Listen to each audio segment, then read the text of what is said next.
1000 கவலையோட உள்ள உட்கார்ந்து இருக்கிறீங்க. நீ கடவுள் உன்னை பார்த்து சொல்றாரு, நீ கிருபை பெற்றவ. உள்ள வந்து உட்கார்ந்து இருக்குது கிருபை தான். கிருபை இல்லாம உள்ள வர முடியாது பிரதர்.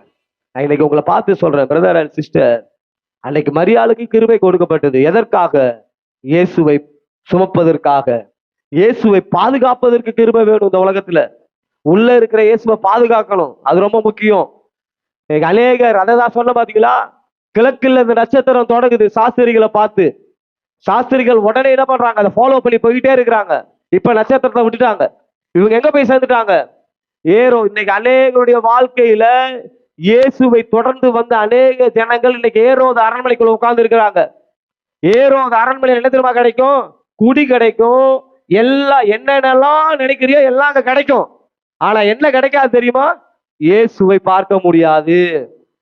பாவம் ஸ்டார்டிங்ல பார்க்கும்போது ரொம்ப சந்தோஷத்தை தான் கொடுக்கும், பயங்கர சந்தோஷமா இருக்கும். ஆனா அது முடிவுல எப்படி தெரியுமா இருக்கும்? பயங்கர கசப்பா இருக்கும். ஆனா கர்த்தருடைய வார்த்தை ஆரம்பிக்கும் போது கசப்பா தான் இருக்கும். ஆனா முடிக்கும் போது அது ரொம்ப இனிப்பா இருக்கும். நான் இன்னைக்கு அதை தான் சொல்றேன் உங்களை பார்த்து. ஏரோது அரண்மனைக்குள்ள போனவுடைய நிலைமை என்ன தெரியுமா ஆச்சு? கலங்கி போயிட்டாங்களாம். வேதம் சொல்கிறது கலங்கினார்கள்.